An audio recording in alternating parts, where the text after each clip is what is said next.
Bienvenidos a Conversación Digital, el podcast del Club de Investigación Tecnológica y el Financiero. Hoy tenemos con nosotros Marcelo Jenkins, Ignacio Trejos, Roberto Sasso. Muy buenas tardes. Buenas tardes. Marcelo Jenkins Coronas. Marcelo, 30 años hace que diste tu primera conferencia en el club, probablemente, ¿verdad? 1995. Marcelo es profesor catedrático de la Universidad de Costa Rica desde fines del siglo pasado. Y es una pionera en el mundo académico, ¿verdad? De diseñador y primer director o coordinador de la maestría en computación e informática de la Universidad de Costa Rica. Y también una de las personas que promovió el doctorado en computación de la Universidad de Costa Rica, que es el primero en la región centroamericana, ¿verdad? Ya tienen 12 años de estar. Correcto. Y han grabado 18 personas allí. Marcelo es graduado de la Universidad de Costa Rica, hizo maestría y doctorado en la Universidad de Delaware. Su área de profundización fue en lenguajes de programación lógicos y cuestiones que se usaban mucho en inteligencia artificial antes, pero se están usando menos últimamente, ¿verdad? Pero desde que llegó a Costa Rica ha promovido mucho lo que es la ingeniería del software, en distintas facetas de la ingeniería del software. Mejora de procesos, tal vez es lo que a uno calidad, procesos, productividad, ¿verdad? Creo que ha sido una constante por 30 años posiblemente. Marcelo, gracias a este trabajo, mucho de ello hecho en Costa Rica, para Costa Rica, empresas tanto de software como de otros, fue distinguido con el Premio Nacional de Tecnología Clodomiro Picado Dwight en 1997, si no me equivoco. Correcto.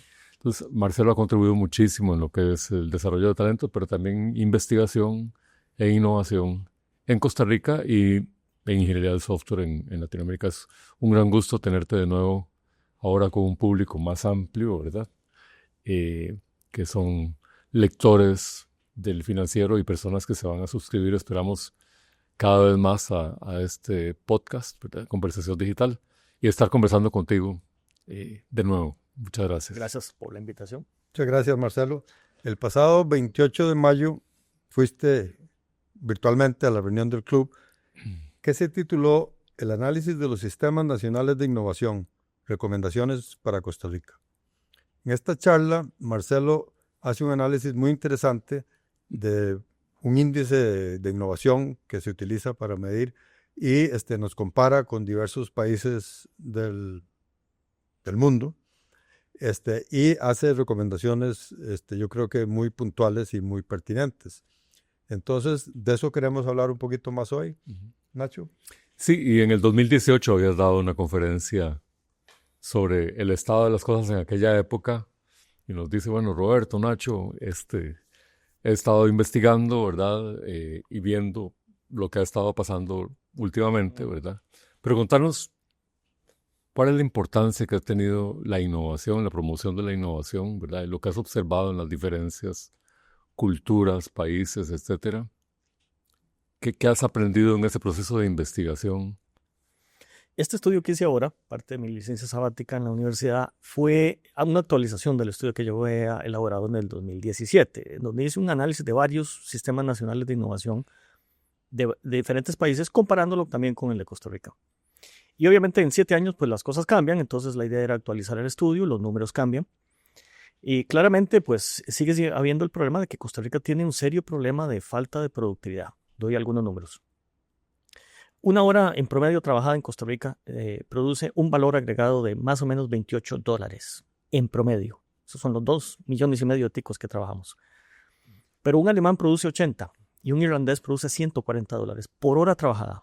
Un luxemburgués produce $100. Un alemán produce 80. ¿Cuál es la razón de eso? ¿Por qué un alemán es 3 veces más productivo que un costarricense? No es porque trabaja más duro, es porque lo que hace, el producto o servicio que produce, tiene mayor valor agregado. Es una cuestión puramente de mercado. ¿Por qué sucede eso? Porque en estos países desarrollados, y estamos hablando de los países de la mayoría de los OECD, Se trabaja con innovación, se trabajan de productos y servicios de mucho valor agregado que tiene un componente innovador adentro, producto de la investigación y el desarrollo, privada y pública, una combinación de ambas cosas. Y eso es lo que nos hace falta en Costa Rica. Entonces, los números siguen siendo malos. En Costa Rica estamos invirtiendo en total el 0.28%, 0.28% del Producto Interno Bruto en investigación y desarrollo, que es la base de la innovación. Para darle unos números, el promedio latinoamericano es el doble de eso. Latinoamericano. Muy bien. Brasil, por ejemplo, es el único país latinoamericano arriba del 1%. Pero el promedio de la OECD es 2.4%. Y eso incluye a los 4 países latinoamericanos que son miembros de la OECD que traen el promedio para abajo. Si ustedes estudian países como los 2 más altos del mundo, son Corea del Sur e Israel, andan arriba del 4% del PIB. ¿Qué crea eso? Crea un gran financiamiento para la innovación, tanto público como privado. Otro problema estructural que tiene el Sistema Nacional de Innovación de Costa Rica es que tenemos la ecuación al revés. Si ustedes analizan los países desarrollados de la OECD, Corea del Sur, Estados Unidos, Alemania, la misma Suiza, que es el país más innovador según el Índice Mundial de Innovación por 7º año consecutivo, alrededor del 75 al 80% de la inversión total en investigación y desarrollo la hace la empresa privada. Okay. Y creando productos y servicios o evolucionando productos y servicios. Mientras que alrededor del 20-25% lo hace el Estado a diferentes niveles. Puede ser el gobierno federal con los gobiernos provinciales, por ejemplo, en los países grandes, o los gobiernos estatales, dependiendo. En Costa Rica la ecuación es al revés. Resulta que el 80% lo hace el Estado y la gran mayoría lo hace a través del Fondo Especial para la Educación Superior, el famoso FES, a través de las universidades públicas. Por ejemplo, la Universidad de Costa Rica invierte alrededor de $88 millones anuales en investigación. Eso incluye todo, salarios, equipo, infraestructura, todo tipo de cosas. Y eso representa más o menos el 60% de la producción académica que se hace a nivel de Centroamérica. Solo una universidad. Todo eso es financiado con plata de impuestos. Viene del Estado. Entonces, nuestra ecuación está invertida. La empresa privada invierte muy poco en investigación y desarrollo. Hay mucha manufactura, hay mucho servicio, pero el componente de investigación y desarrollo, que es lo que trae innovación, es muy bajo en general. Y lo demuestran las estadísticas. Del año 2010 al año 2023, más o menos 13 años de datos, según datos oficiales de la Organización Mundial de la Propiedad Intelectual, que lleva estadísticas sobre patentes, en Costa Rica se levantaron más o menos unas 230 patentes, pero el 95% son de extranjeros. Es gente que de alguna manera reside aquí, pero que trabaja para empresas transnacionales. Entonces tenemos un problema de falta de innovación endógena. Y eso hace que nuestro valor agregado por hora trabajada sea tan bajo. Y eso produce, entre otras cosas, que un costarricense en promedio tiene que trabajar unas 2.200 horas al año. Ese es el promedio nuestro. Es el segundo más alto de la OECD después de México. Mientras que un alemán trabaja solo 1.600 horas al año. Y aún así produce 3 veces más. ¿Cuál es el problema? La falta de innovación. Ok. Y la cultura, hemos trabajado en estimular la cultura innovadora, digamos, el pensamiento inventivo, las ideas para desarrollar negocios basados en conocimiento. ¿Hemos sido laxos en eso en Costa Rica? Sí, no tenemos una cultura tan exacerbada como en otros países. Sin embargo, creo yo que en general el empresarialismo en Costa Rica es bastante activo. El problema son las barreras que existen, por ejemplo, para montar una empresa innovadora, una empresa de base tecnológica. Nuestro Sistema Nacional de Innovación es incompleto. Por ejemplo, falta mucho capital de riesgo. En Estados Unidos, por ejemplo, el capital de riesgo invirtió $220 mil millones el año pasado. En China invirtió $58 mil millones. Si ustedes van a países como Suiza o Corea del Sur, los números son de millones, miles de millones de dólares. En Costa Rica ese capital es muy, muy, muy escaso. Entonces, ahí hay un eslabón perdido en nuestro Sistema Nacional de Innovación. Entonces, tenemos un Sistema Nacional de Innovación, digamos, incompleto, tiene huecos. Otro problema muy serio es la falta de financiamiento apropiado para las agencias de innovación nacionales. La innovación está a cargo del Ministerio de Innovación, Ciencia, Tecnología y Telecomunicaciones, MICIT, que tiene una agencia que se llama La Promotora, que es la conversión que se hizo, la modificación que se hizo en la ley de 2021, que convirtió al CONICIT en la actual promotora de innovación. Pero es una agencia totalmente desfinanciada. El MESID le da más o menos el 14% de su presupuesto por ley, que era lo mismo que el CONICYT recibía. Entonces la promotora es una agencia de 38 funcionarios que gasta más o menos 1.200 millones de colones en manejar un fondo de 300 millones de colones. Si ustedes comparan la promotora nacional con la Agencia Nacional de Uruguay, un país cuyo ingreso per cápita es ligeramente más alto que el nuestro, su población es 3,5 millones. La Agencia Nacional de Innovación de Uruguay recibe un presupuesto anual de alrededor de 19 millones de dólares. El nuestro no llega a $1 millón. Y estamos comparando con un país latinoamericano. Entonces ahí lo que vemos es que tenemos una agencia desfinanciada, absolutamente desfinanciada, por una política fiscalista, todo lo que ustedes quieran.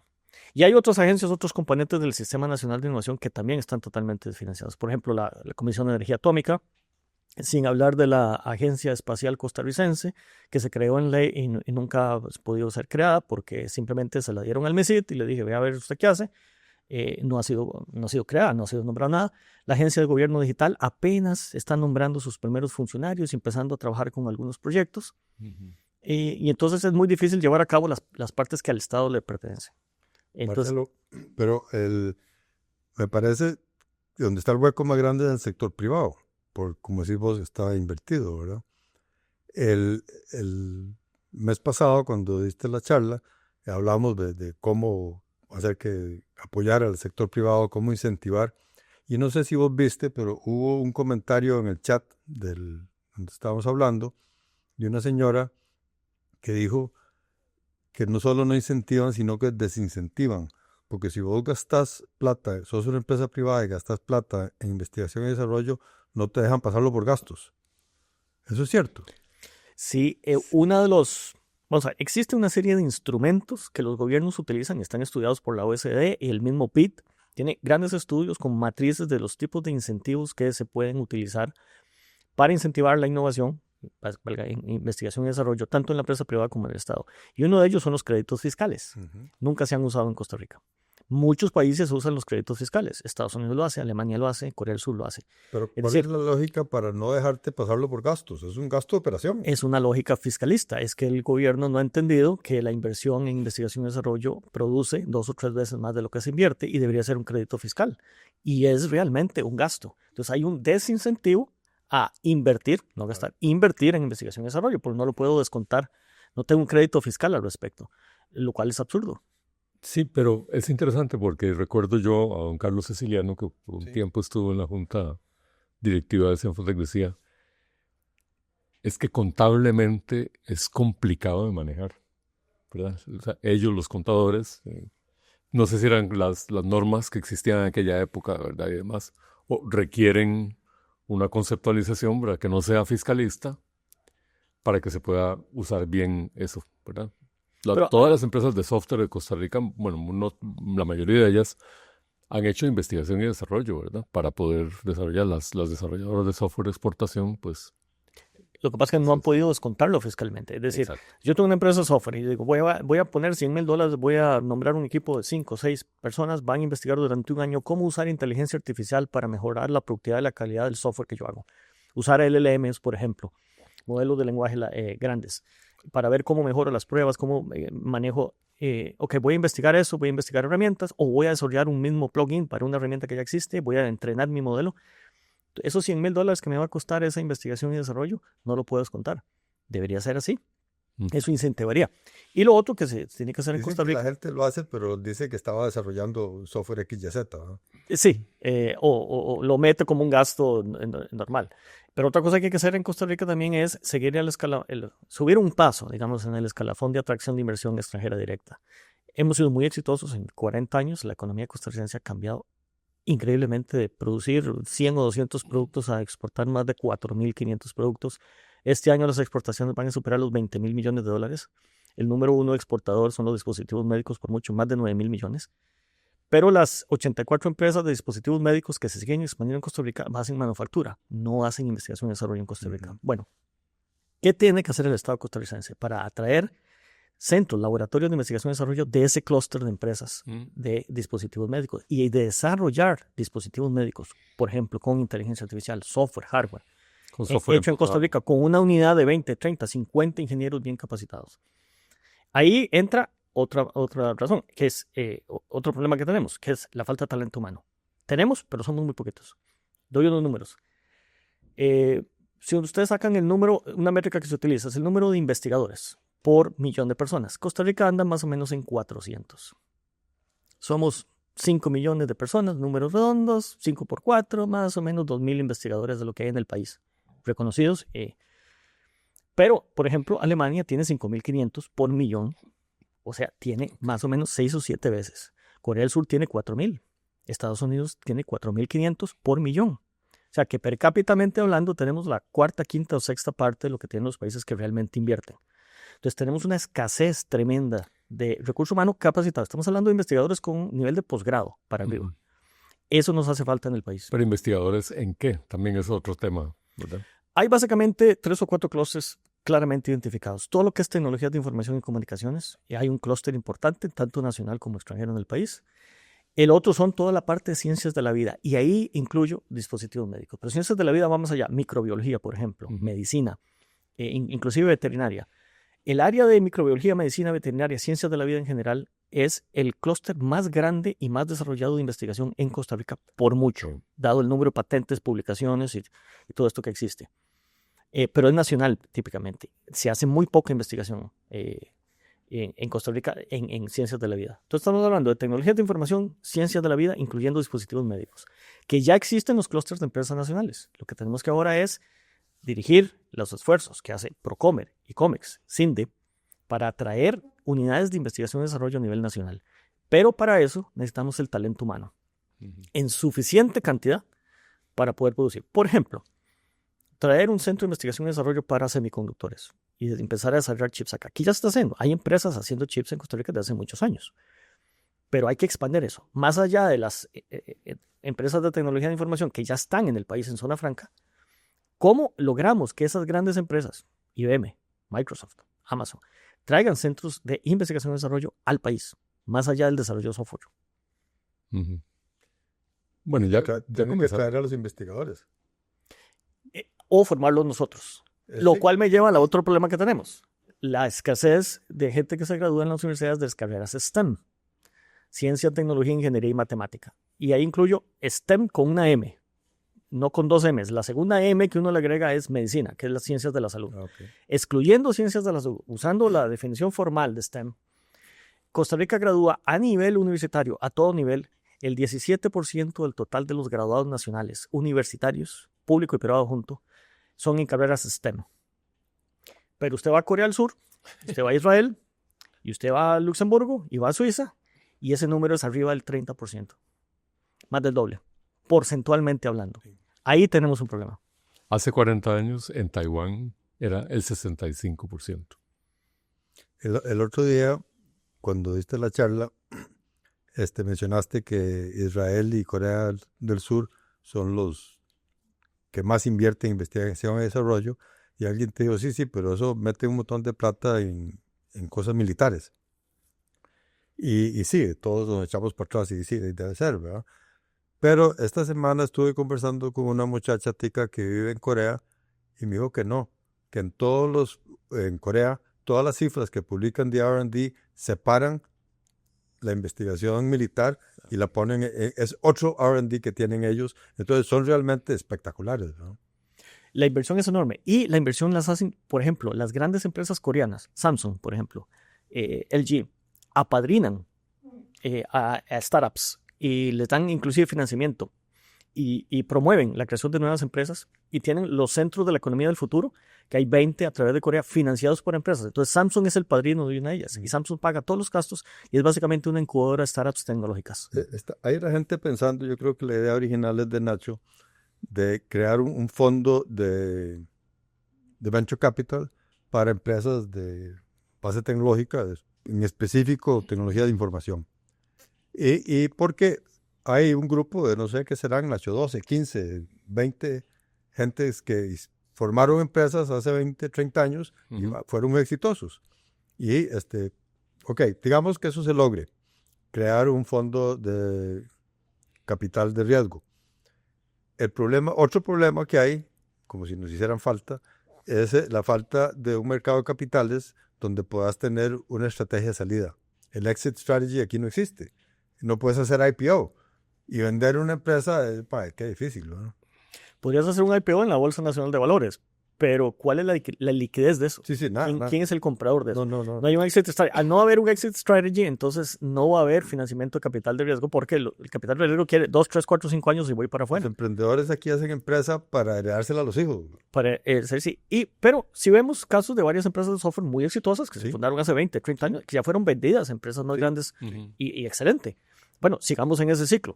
Entonces, se puede... Se exportaron, se las vendieron a extranjeros, ¿no? Se las vendieron a extranjeros que las vieron aquí. Quiere decir que sí tenemos una capacidad empresarial importante. Claro. Sí se puede formar empresa. Cuesta mucho, pero si hubiera capital de riesgo, que es uno de los componentes que nos hace falta en nuestro Sistema Nacional de Innovación, sería mucho más fácil. Sí, yo observé creo que por ley, por lo menos en algunas de las provincias en Canadá, tienen una parte de los excedentes de algunas organizaciones, fondos de pensiones, algo por el estilo, invierten en el mercado de capital de riesgo para innovación. Aquí también yo pienso que, y ahí observé una cosa que era una aceleradora, que era después de la incubadora, ¿verdad? Sí. Y un componente que tienen a veces los fondos de capital de riesgo, los grupos de capital de riesgo, es que hacen networking y consejo. Carlos Araya, que todos nosotros conocemos, ¿verdad? Fundador de Artensoft y demás, ha sido un mentor de varios innovadores, emprendedores jóvenes, ¿verdad? Que hacen su trabajo. Uno de ellos ya vendió su empresa, ¿verdad? Y está ahora haciendo investigación otra vez, ¿verdad? Pero ya me imagino que tiene un poco de plata invertida en otra cosa. No, uno ve eso y realmente toma esperanza, porque uno dice, estos empresarios comenzaron con nada, sin capital de riesgo, sin casi ningún apoyo estatal, por dicho, porque lo que el Estado toca no llega a nada, y lograron subir sus empresas y las vendieron a millones de dólares. Excelente, crearon no solo crearon empleos bien pagados, sino crearon una gran capacidad nacional, y eso obviamente atrae más inversión extranjera. Pero si tuviéramos, por ejemplo, un fondo de capital de riesgo para empresas de base tecnológica, orientadas a ciertas tecnologías, por ejemplo, drones, 5G, Internet de las cosas, inteligencia artificial, por supuesto, machine learning, y decir, ok, vamos a poner 100,000, 200,000, participen para esto. La promotora nacional, la promotora de innovación, acaba de sacar un concurso para empresas innovadoras, pero son 3 proyectos de 20 millones de colones cada uno. Ahí es donde digo yo que falta financiamiento. Ojalá hubiera $1 millón anuales para hacer eso. Y sacar empresas que se tienen que aliar con una universidad para desarrollar un producto o un servicio. Empresas ya constituidas, que tengan al menos 6 meses de estar creadas. Esa convocatoria está abierta, pero nuevamente son muy poquitos proyectos y muy poco dinero. 20 millones de colones son $40,000. Es muy poco dinero. Una pregunta, Marcelo. En Costa Rica, y imagino que en muchos otros lugares, existe una aversión, no al riesgo, sino a fallar. Fracaso. Esta muchacha en Corea me decía, no, aquí fallar es donde más se aprende.